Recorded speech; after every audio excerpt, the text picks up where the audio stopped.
தமிழகம் நேயர்களுக்கு வணக்கம். தொடர்ந்து தமிழகம் தொலைக்காட்சியில் செய்திக்கு பின்னால் என்கிற நிகழ்ச்சி நடத்தி வருவது நீங்கள் அறிவீர்கள். இந்த நிகழ்ச்சி ஒரு புதுமையானது, ஒரு புதிய தொழில்நுட்பத்தை பயன்படுத்துகிறோம். அதை நீங்கள் நிகழ்ச்சி பார்க்கும்போது தெரியும். இது ஒரு செய்தி அலசல் என்று தொடர்ந்து செய்வதாக இருக்கிறோம்.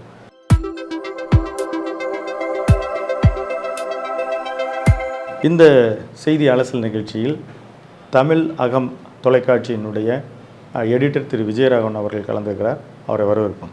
சார் வணக்கம். சார், தொடர்ந்து செய்திக்கு பின்னால் நிகழ்ச்சியை நீங்கள் நடத்திட்டு இருக்கிறீங்க.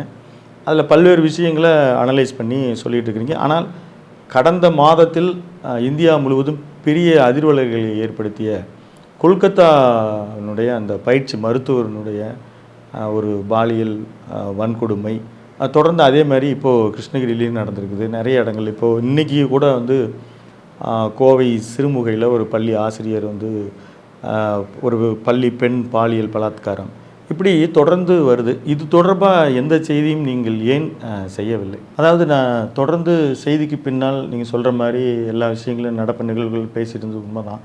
இந்த தகவல்கள் குறிப்பாக இந்த பயிற்சி மருத்துவர் அவர் ஏற்கனவே எம்பிபிஎஸ் முடிச்சிருந்து ஒரு பிஜி ஸ்டடீஸ் பண்ணிகிட்டு இருக்கும் பொழுது அந்த ஏற்பட்ட கடந்த ஆகஸ்ட் 9ஆம் தேதி ஏற்பட்ட அந்த பாலியல் அத்துமுறை அந்த நிகழ்வுகள் தொடர்ந்து வந்தபோது அது ரொம்ப மனதை பாதிச்சுது. அதை ஒரு செய்தியாக நம்ம மக்களுக்கு கடத்துறது மட்டும் இல்லாமல் அது ஏதாவது ஒரு கம்ப்ளீட்டு ஒரு எட்ஜுக்கு வந்ததுக்கப்புறம் அதை செய்யலாம் அப்படின்ற ஒரு காரணம் தான் தவிர அந்த அது இந்த போஸ்ட்மார்ட்டம் ரிப்போர்ட் அவர்கள் முதல்ல சொல்லும்போது அவர்கள் கைகாலெலாம் முறிக்கப்பட்டார். அதே மாதிரி ஒரு 150 ml ஒரு ஸ்பாம் அவங்க எடுத்தாங்க, ரத்த மாதிரிகள் எல்லாம் எடுத்தாங்க. அதையெல்லாம் நம்ம கேட்குற போது நெஞ்சம் ரொம்ப பதைவதைப்பாக இருந்துச்சு. நிறைய ஊடகங்கள் இதை தனித்தனி செய்தியாக ஆக்குனாங்க. அதை நம்ம பரபரப்பாக அது ஒரு டைட்டில் வச்சு அதை பண்ணக்கூடாது, பண்ண வேணாம் அப்படின்றது தானே ஒழிய நிச்சயமாக அந்த பெண்ணுக்கு ஒரு நீதி கிடைக்கணும், நியாயம் கிடைக்கணும். இது ஒரு சூழல் வந்ததுக்கப்புறம் ஒரு முடிவு வந்ததுக்கப்புறம் செய்யலாம் அப்படின்றது தான் நம்மளுடைய எண்ணமாக இருந்துச்சு. இந்த கொல்கத்தா ஆர்ஜி கர் ஹாஸ்பிட்டலில் நடந்த இந்த பாலியல் ஒரு அத்துமீறல்ன்றது எல்லா மருத்துவர்களுக்குமே ஒரு பணி பாதுகாப்பு இல்லைன்ற அளவுக்கு ஏற்பட்டு நாடு முழுவதும் மருத்துவர்கள் போராட்டங்கள் நிகழ்த்தினாங்க. ஆனால் இன்றைக்கு நீங்கள் பணி போய் செய்யலினா அது எப்படி அங்கே இருக்கிற நோயாளிகள் எப்படி பாதுகாப்பாக இருக்குன்னு சொல்லி சுப்ரீம் கோர்ட்டினுடைய chief justice honourable justice DY Chandrachud ஒரு அட்வைஸ் கொடுத்துருக்காரு. நீங்கள்லாம் போய் பணிக்கு திரும்புங்க அப்படின்னு சொல்லி ஒரு அட்வைஸ் கொடுத்துருக்குறாரு. எல்லாருமே திரும்பிட்டாங்க, எல்லா மருத்துவர்களும் நாடு முழுவதும் திரும்பியிருக்காங்க. ஆனால் வெஸ்ட் பெங்கால் டாக்டர்ஸ் மட்டும் திரும்ப மறுத்துருக்குறாங்க. இந்த ரெண்டு நிகழ்ச்சியும் நீங்கள் எப்படி பார்க்குறீங்க? அதாவது நாடு முழுவதும் எல்லா மருத்துவர்களும் அவங்களுடைய போராட்டத்தை வாபஸ் பெற்றாலும் மேற்கு வங்க மருத்துவர்கள் குறிப்பாக அந்த ஆர்ஜி கர் அப்படின்ற அந்த ஹாஸ்பிட்டலினுடைய மருத்துவர்கள் இங்கே நம்ம ராஜீவ்காந்தி ஹாஸ்பிட்டலுக்கு எப்படி ஒரு அரசு மருத்துவமனைக்கு பெயர் இருக்கோ அது மாதிரி தான். மற்றபடி அந்த மருத்துவர்களினுடைய பெயின் அப்படின்றது ரொம்ப பெருசாக தான் இருக்குது. அந்த நிகழ்ச்சி கடந்த ஆகஸ்ட் 9ஆம் தேதி நடந்ததுன்னா அந்த முதல்வராக இருந்த சுகிர்தா பால் அடுத்த நாளே அவரே நான் வெளியே போகிறேன்றாரு. அவருக்கு ட்ரான்ஸ்ஃபர் பண்ணி தராங்க. அவர்கள் பெற்றோர்களை அழைத்த பொழுது அந்த மருத்துவர் பாதிக்கப்பட்ட அந்த பெண்ணுடைய பெற்றோருக்கு இது தற்கொலைன்னு சொல்லி தான் அழைச்சாங்க. அது முழுவதுமே அவங்க எஃப்ஐஆர் போடல.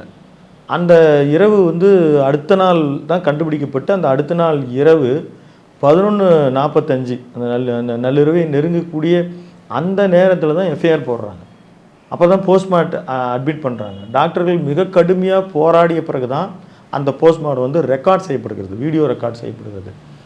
அந்த மாதிரி அது நாடு முழுவதும் அங்கே மேற்கு வங்கம் முழுவதும் பரவிய பொழுது அந்த அரசாங்கம் நம்ம மம்தா பானர்ஜி மேலே பல விஷயங்களில் ரொம்ப தைரியமாக பேசக்கூடியவங்க அப்படின்னு நம்ம பெரிய ஒரு நம்பிக்கை வச்சுருக்கோம். அவங்க இந்த விஷயத்தை அப்படியே ஒரு விபத்தாக அது ரொம்ப சின்ன ஒரு வட்டத்துக்குள்ளே முடிச்சிடணும் அப்படின்னு நினச்சிட்டு தான் தோணுது. அந்த அடிப்படையில் அங்கே இருக்கிற முதல்வர் அந்த சுகிர்தா பால்ன்றவரையும் அங்கே இருக்கிற ஒரு துணை முதல்வர் அப்படி இவங்க எல்லாத்தையும் இமீடியட்டாக ட்ரான்ஸ்ஃபர் பண்ணிடுறாங்க. அந்த என்ன நடந்துச்சுன்னு ஒரு முழு விசாரணைக்கு உட்படுத்த முடியல. அதுக்கப்புறம் ஒரு 5 நாளுக்கு அப்புறம் அது சிபிஐக்கு மாற்றுறாங்க. சிபிஐக்கு மாற்றின பிறகு மாநில அரசாங்கமும் சேர்ந்து அதுக்கு சம்மந்தம் இல்லாத மாதிரி நடந்துக்கிறாங்க. அங்கே இருக்கிற மருத்துவர் போராடுவது முடக்குவது மட்டும் இல்லாமல் மிரட்டப்படுறாங்க அங்கே இருக்கிற மருத்துவர்கள் எல்லாம். அது ஒரு அமைச்சரே வந்து ரொம்ப கடினமான வார்த்தைகள்லாம் பிரயோகித்து நீங்கள் போராட்டத்துக்கு வரக்கூடாது அப்படின்ற மாதிரி மிரட்டப்பட்ட பிறகு அது நாடு முழுவதும் அந்த போஸ்ட்மார்டம் ரிப்போர்ட் வந்த பொழுது எல்லா விதமான ஒரு ஆண் பெண் ஒரு மனம் வந்து இளகிய மனம் கொண்டவர்கள் எல்லாம் அந்த ரிப்போர்ட் செய்திகளெல்லாம் நம்ம வந்து பரிமாறிக்கவே முடியாது. இப்போது இந்த இடத்துல வந்து தற்கொலைன்னு சொல்லி அந்த மருத்துவமனை வந்து இன்றைக்கி நம்ம ஜிஹெச்சில் சில இடங்களில் போனீங்கன்னாலும் அது பார்த்திங்கன்னா வெள்ளிக்கிழமை அந்த சனி ஞாயிறு பார்த்திங்கன்னா எல்லாருமே கிளம்பிடுவாங்க. நீங்கள் இங்கேயுமே அப்படி தான் இருக்கும். மேக்சிமம் ஒரு மருத்துவர்கள்லாம் இருக்க மாட்டாங்க. சமீபத்தில் நம்ம சுகாதாரத்துறை அமைச்சர் திரு மாசு அவர்கள் ஒரு வில்லேஜுக்கு போகிறாரு. அங்கே போய் ஒரு பிரைமரி ஹெல்த் சென்டரில் பார்க்குறாரு. இன்னமும் பழைய முதலமைச்சருடைய ஃபோட்டோ போட்டிருக்கு. அவர் அந்த வீடியோவே இருக்குது. ஃபோன் பண்ணி கேட்பார், உங்களுக்கு இன்னும் சிஎம் மாறாமல் இருக்காங்களா அப்படின்னு. அந்த அளவுக்கு வந்து அந்த கிராமப்புறங்களில் இருக்கிற ஒரு இதில் இந்த மாதிரி நம்ம இங்கெல்லாம் பார்த்திங்கன்னா ஹெல்த் சிஸ்டம் ஸ்ட்ராங்காக இருக்குது. ரொம்ப விஜிலன்ஸாக இருக்கக்கூடிய நம்ம மாநிலத்தில் இங்கேயே இந்த மாதிரியான சில இதெல்லாம் நீக்குப்போக்கான விஷயங்கள்லாம் இருக்கும் பொழுது வெஸ்ட் பெங்கால் வந்து எல்லாம் கொஞ்சம் நமக்கு பின்னால் தான் இப்போ ஃபாலோ பண்ணிட்டு வராங்க. அங்கே வந்து இந்த மாதிரி ஒரு ஒரு ஒரு மருத்துவமனை, அது ஒரு செமினார் ஹால், ஒரு நள்ளிரவில் ஓய்வு எடுக்கிறாங்க. இந்த மாதிரியான ஒரு அத்துமீறல் ஒரு பெண்ணை வந்து கட்டாயப்படுத்துகிறாங்க. அவர்கள் ஒரு அழுகுரல் கேட்டிருக்காதா? அங்கே அருகாமையில் யாரும் இருந்திருக்க மாட்டாங்களா? இந்த மாதிரி கேள்விகளெல்லாம் நம்ம கேட்க கேட்க நமக்கு வந்து ரொம்ப பதபதிப்பாக இருக்குது. அப்போது அங்கே போராடிய மருத்துவர்கள் தொடர்ந்து தங்கள் போராட்டத்தின் விளைவாகத்தான் இந்த விஷயங்களை வெளியே கொண்டு வந்திருக்கிறாங்க. இந்த அளவுக்கு கொண்டு வந்து நிறுத்தியிருக்காங்க. இப்போது சிபிஐக்கு மாற்றப்பட்ட பிறகு கூட அங்கே இருக்கிற கல்லூரியினுடைய ஒரு டீனு 2-3 அங்கே இருக்கிற ப்ரொஃபஸர்ஸ் டாக்டர்ஸை வந்து அவங்க வந்து இந்த உண்மை கண்டறியும் சோதனைக்கு உட்படுத்தணும்னு சிபிஐ கேட்குறாங்க. ஏன்னா அவங்களுடைய கோஆப்ரேஷன் அந்த மாதிரி இருக்குது. ஏன்னா நீங்கள் அந்த பெண்ணை வந்து ஒருத்தர் வந்து இந்த அளவுக்கு ஒரு ஃப்ரெண்ட்ஸ் ஆஃப் போலீஸ்ன்னு சொல்லி இங்கே வந்து இந்த காவல்துறை நண்பர்கள் இந்த மாதிரி இருக்கிற ஒரு நபரை தான் கைது பண்ணியிருக்காங்க. ஏன்னா அந்த பெண்ணில் பாதிக்கப்பட்ட அந்த பெண்ணில் இருந்து எடுக்கப்பட்ட ஒரு இரத்த மாதிரி அவருடைய நகைக்கண்களில் இருந்ததாக உறுதிப்படுத்தப்பட்டிருக்கிறதுனால ஒருத்தர் வந்து அரெஸ்ட் பண்ணியிருக்காங்க. ஆனால் ஒருத்தர் வந்து இந்த பெண்ணை இந்த அளவிற்கு இவ்வளவு தீவிரமாக அவர்களை வந்து ஒரு அலங்கோலம் ஒரு இந்த அளவுக்கு ஒரு வல்லுறவை செஞ்சுருக்க முடியுமா? ஒரு 150 ml அப்படின்ற 151 ml வந்து உள்ளே இருந்து அவங்க வந்து ஒரு ஸ்பெர்ம் எடுக்கிறாங்க அப்படின்னா இது வந்து என்ன ஒரு 1 வாரம் 2 வாரம் ஒரு குறைந்தது ஒரு 10 பேர் அந்த பெண்ணின் மீது வந்து ஒரு அத்துமீறல் செய்திருக்கணும். அந்த அளவுக்கு இந்த விஷயத்தை கேட்கிற ஒருத்தருக்குமே அந்த கடைசி நேரம் அந்த பெண் தன்னுடைய போராட்டத்தை தன்னை தற்காத்து கொள்ள எப்படி போராடிப்பாருன்னு நினைக்கும் பொழுதே நமக்கு பதறுது. அப்போ இதை ரொம்ப லைட்டாக ஹேண்டில் பண்ணுறாங்க. அந்த கவர்மெண்ட் அப்படி ஹேண்டில் பண்ணுது. மீடியாக்கள் வந்து அது குறித்து எழுதுறதை வந்து கட்டுப்படுத்துகிறாங்க, போராட்டத்தை கட்டுப்படுத்துகிறாங்க. இதுக்கு வந்து இந்த தீவிரத்தன்மை குறைந்து விடக்கூடாது. இத்தனைக்கும் வந்து சுப்ரீம் கோர்ட்டு சுமோட்டோவா தானாக முன் வந்து அந்த வழக்கை எடுத்து சில ஏரியாக்களை நடத்திட்டு இருந்தாலும் கூட அந்த மேற்கு வங்கத்தினுடைய மருத்துவர்களுக்கு ஒரு மிகப்பெரிய காயம் இருக்குது. இந்த அரசாங்கம் இதை எதிர்கொண்ட விதத்தை வந்து அவர்களுக்கு பெரிய காயம் இருக்கிறது. அதனால் அவங்களால இன்னுமே அதை எளிதில் கடந்து போக முடியல அப்படின்னு தான் நம்ம நினைக்க தோணும். இப்போ இந்த வெஸ்ட் பெங்காலினுடைய சீஃப் மினிஸ்டரு அவங்க மிஸ் மம்தா பானர்ஜி அவங்களே வந்து நீதி கேட்டு ஒரு பேரணி நடத்தியிருக்காங்க. இது எல்லாராலும் வியப்பாக பார்க்கப்பட்டது. இது எப்படி பார்க்குறீங்க நீங்கள்? அதாவது மம்தா பானர்ஜி அவர்களே வந்து ஒரு நீதி கேட்டு போராட்டம் செய்தது ரொம்ப விசித்திரமாக தான் இருந்தது. எல்லா பத்திரிகைகளும் அது வந்து அது விசித்திரமாக தான் பார்த்தாங்க. ஏன்னா அந்த மாநிலத்தினுடைய முதல்வர் அவர் வந்து சட்டம் ஒழுங்கை பராமரிப்பிக்கக்கூடிய நிலையிலும் பதில் சொல்லக்கூடிய நிலையிலும் இருக்கக்கூடிய செல்வி மம்தா பானர்ஜி அவர்கள் அவங்க வந்து ஒரு அந்த மத்திய அரசுக்கு அதுவும் குறிப்பாக சிபிஐக்கு அந்த கேஸை மாற்றினதுக்கப்புறம் என்னமோ அவங்களுக்கு சம்மந்தம் இல்லாத மாதிரியும் இது வந்து சென்ட்ரல் கவர்மெண்ட்டினுடைய விஜிலன்ஸ் வந்து அதை கரெக்டாக அதை நடத்தி உடனே முடிச்சு கொடுக்கணுன்ற மாதிரியும் இவங்க உடனே ஏன்னா அந்த மாநிலம் அங்கே இருக்கிற ஒரு அமைச்சரெல்லாம் பேசிய பேச்சுன்றது வந்து மிரட்டல் தோணியில் தான் இருந்துச்சு. நீங்கள் அரசாங்கத்தை பற்றி பேசக்கூடாது இந்த மாதிரி மிரட்டல் தோணியில் இருந்து அந்த பேரெல்லாம் கிட்டத்தட்ட அவங்களுக்கு இந்த விஷயத்தில் டேமேஜ் ஆகிடுச்சு.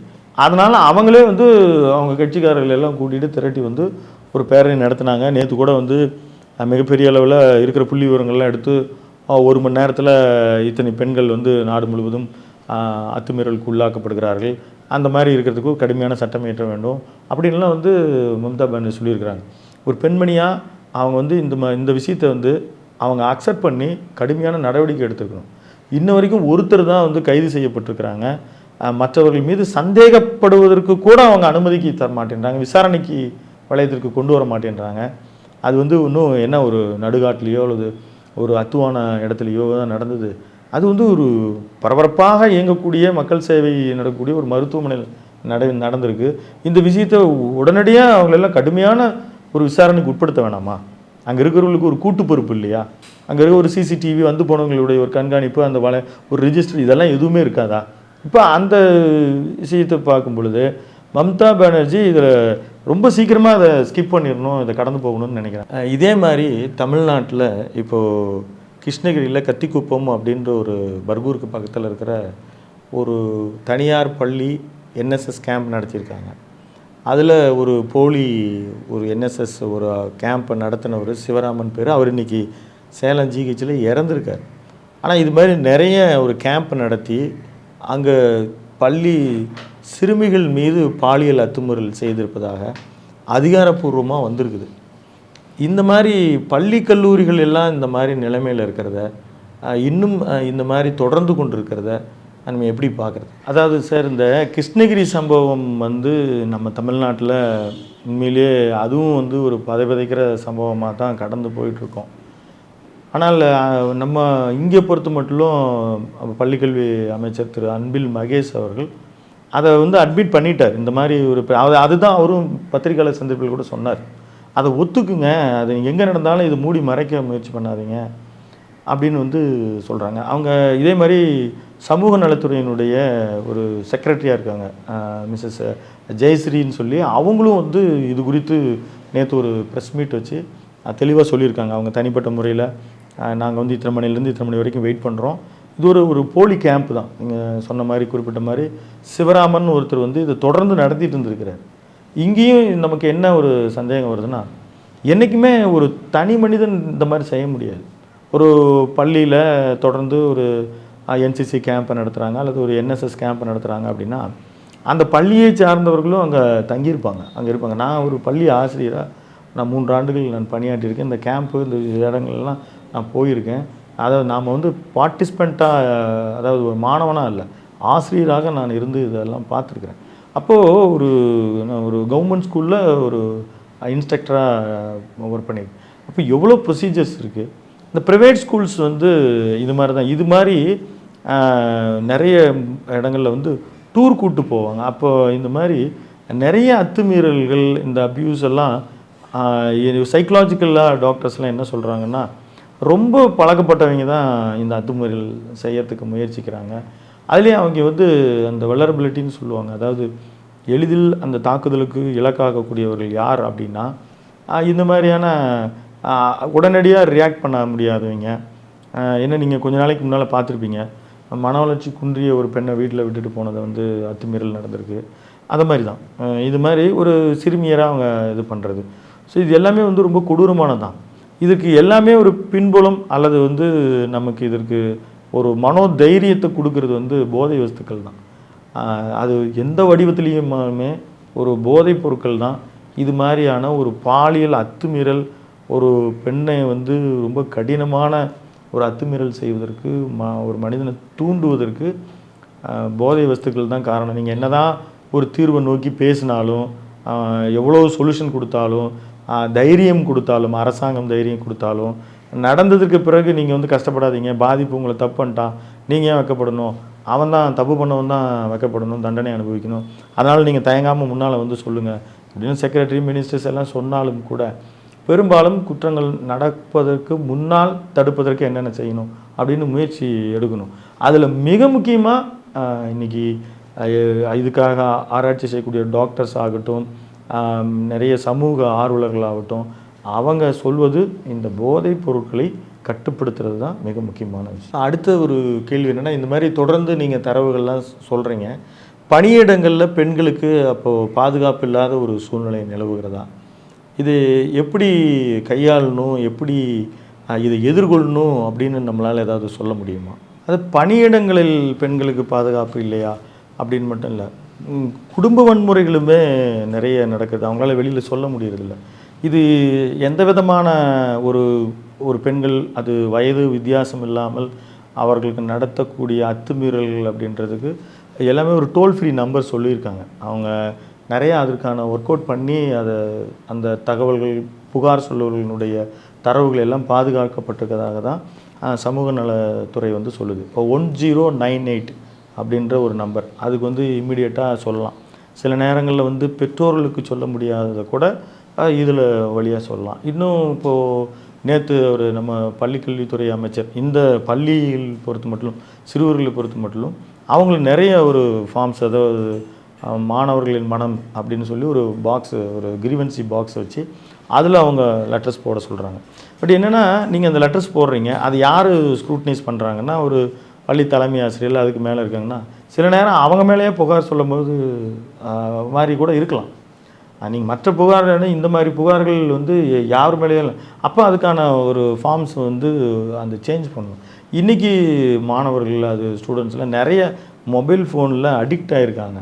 அப்படின்ற விஷயத்தில் நம்ம சொல்லிகிட்டு இருக்கிற அதே நேரத்தில் அதுலேயும் வந்து இப்போ காவல்துறை வந்து ஒரு ஆப்பை விட்டுருக்காங்க, காவல்துறை நண்பன் அப்படின்ற மாதிரி. நீங்கள் அதில் வந்து ஒரு வாகனத்தில் பயணிக்கும் பொழுது உங்களை யாராவது அத்துமீறல் செய்கிறனாலும் நீங்கள் அதை வந்து அப்போ அதை இன்னும் கொஞ்சம் டெவலப் பண்ணணும். பட் அதுக்கான ஒரு வடிவத்தை பெங்களூரில் நிறைய சக்ஸஸ்ஃபுல்லாக போயிட்டுருக்கு. இப்போ இந்த மாதிரியான விஷயங்கள் டெக்னாலஜிக்கலாக வந்து கொடுக்கறது தான் ஒரு ஃபஸ்ட்டு சொல்யூஷனாக இருக்க முடியும். ஏன்னா அவங்க வந்து ஒரு புகாரை கொடுக்க முன் வருவதே இன்றைக்கி வந்து ஒரு பெண்கள்ன்றது நல்ல படித்த வேலைக்கு செல்கிற இந்த மாதிரி இருக்கிற பெண்களே சொல்வதற்கு தயங்கும் பொழுது ஒரு பள்ளி மாணவர் மாணவி அவங்கெல்லாம் வந்து எந்தளவுக்கு மாணவர்களுக்கே இருக்குது அந்த சேலஞ்சஸ். ஸ்கூலில் வந்து காமன் தான், ஸ்டூடெண்ட்ஸுக்குன்றது எல்லாருக்குமே இது மாதிரியான அப்யூஸ் அவங்கள அத்துமீறல்ன்றது வந்து இருபாலருக்குமே இருக்குது. இதெல்லாம் நிறைய நான் வந்து ஸ்கூல்ஸ்லேயும் அதுக்கப்புறம் நம்ம வரக்கூடிய கட்டுரைகள் அல்ல முன்பு பணியாற்றக்கூடிய நண்பர்கள் சொல்லக்கூடிய தகவல்கள் எல்லாம் பகிர்ந்துக்கவே முடியாது. ஆனால் அதை கொண்டு வருவதற்கான ஒரு வழிகாட்டுதல் அல்லது அதை ஒரு தைரியப்படுத்துதல் அப்படின்றது ரொம்ப முக்கியம். குடும்ப வன்முறைன்றது வந்து அது பெண்களுக்கு ரொம்ப அதிகமாக தான் இருக்குது. இன்றைக்கி இந்த மீம்ஸ் போடும்போது ஏதோ கல்யாணம் பண்ணால் அவர் ஆண் சிக்கிக்கிட்டான் அந்த மாதிரியெல்லாம் நிறைய சொல்லுவாங்க. ஆனால் பெரும்பாலும் அதிகப்படியாக உடல் ரீதியான ஒரு வன்முறைக்கு அதிகப்படியாக ஆளாகுவது வந்து பெண்கள் தான். அந்த வகையில் அவங்க வந்து இது குறித்த வந்து முறையீடுகள் செய்யக்கூடிய முறைகள் நேரடியாக காவல்துறை கண்காணிப்பாளர்களுக்கு செய்யலாம். இன்னும் சொல்லப்போனால் இன்னும் பல பேருக்கு தெரியாது, நீதிபதிகளுக்கே நேரடியாக கம்ப்ளைண்ட் கொடுக்கலாம். ஏன்னா அவங்க எடுத்துக்குவாங்க, வழக்கு எடுப்பாங்க.